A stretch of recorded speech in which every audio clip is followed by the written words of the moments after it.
Magandang buhay mga ka-garden. Papasilip ko lang ang aking garden. Ito ay supported by my husband. So ito, ginawa niya ito. Yan. So nag-i-start pa lang kasi kami. Kaya yan. Parya o ampalaya, bitter gourd sa English. Ito naman ay onion. So, maraming benefit ang onion. Kung magpapansit ka, pwede mo namang gamitin. Also, naghanda na siya ng pagkalat-katan o lugar na pagkalayatan. Pasok tayo. Ito, ako ang nagtanim sa mga ito.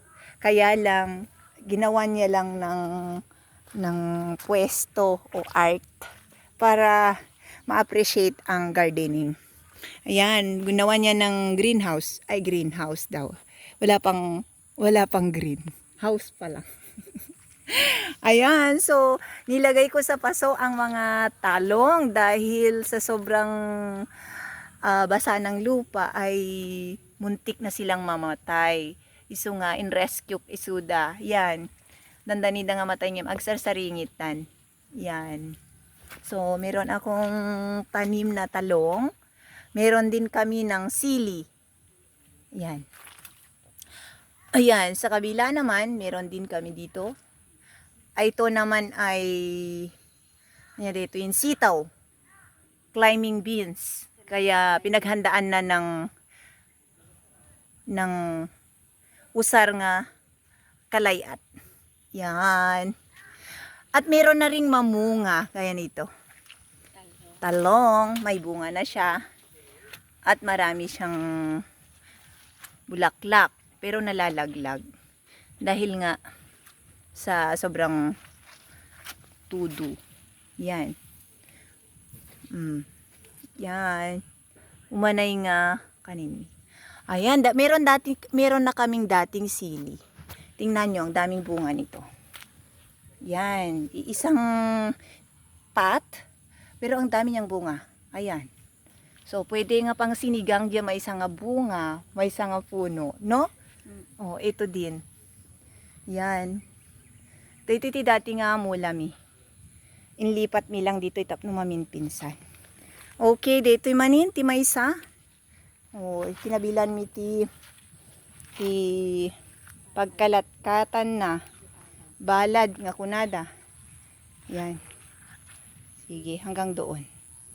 And then, yung mga kamatis ko, dito talaga ako na-inspire kung paano magtanim at kung bakit magtanim ako ng magtanim. Dahil, dahito nga kamatis, binuras ko tida duma, ang dami niyang bunga.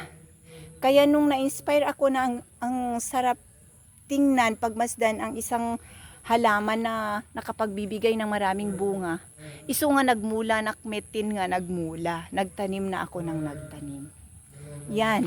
Sa side naman na to, ay gumawa na naman ng asawa ko ng patola at pipino. Yan. So, may tanim na yan. Che-check natin kung tutubo lahat pagkatapos ng 1 week siguro or 2 weeks. Yan. Ito ang tinanim niya. At yung pipino sa kabila, ito, pipino naman pala dito. Yan, dito. Okay, after 4 months, may pipino. Ito naman ang aming kamote. Pinlat din namin. Yan, gandang tingnan. Kahit pala kamote, na-appreciate din, no? Pagkakuan. Yan. O ito. Ito naman ay kamatis. Okay. Kung napapansin nyo, may ang pataba namin ay organiko. Ito ay tae ng kambing at tae ng tao. Ay, joke. Tae ng baka. So, organic fertilizer po ang gamit namin ngayon.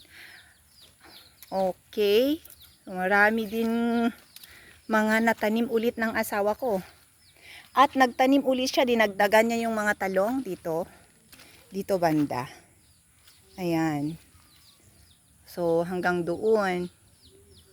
Ayan. Para ma-maximize daw ang ang kwan. Ayan, ito din ang source ng tubig namin. Kung saan galing, ay dito sa solar lang naman. Yan, thank you. Pinukok solar yan.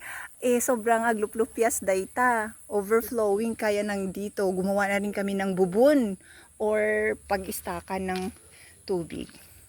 Ayan, ito din ang gabi. Okay? So yan ang aming mga pananim. After 4 months, bisitahin nyo ako para makapamahagi tayo ng mga bunga niya. At magdala na rin kayo ng basket.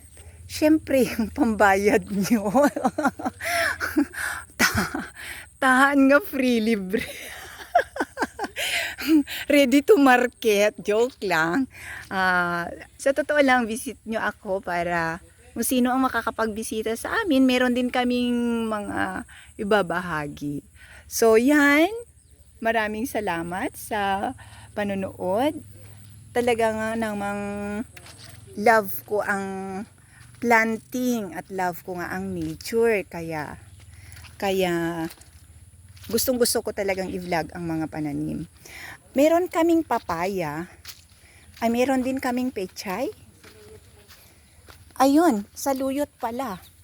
Ay, sorry, hindi ko kayo napansin, mga saluyot. Ito, mayaman ang saluyot sa vitamina. Ewan ko kung anong vitamina. Ayan, ito naman ang aking pechay. Okay. Marami pa akong bakante. Ito, tinamnan ko ito ng tawag dito, beans, pero iilan ang tumubo. Kaya marami pa kaming misyon na tatamnan. Ayan, beans po ito. 3 lang ang tumubo sa kalahating baso na aming tinanim. Okay, ito naman ay ang aming papaya. Yan, so hindi na ako agtartaray nga mga laiti papaya no kaya't kumakasad si daanti papaya. Mayaman na mayaman ang papaya sa gamot ng constipation. Anti-tetano daw sabi. Anti-tetano daw pag nakagat ka ulig agtaray ka ti papaya. So alis to nga maala. Okay, so yan muna ang aking i-vlog ngayon. Ito ang aking garden. Abangan nyo ang pamumunga niya at yung pagtubo niya. Sana you follow me on my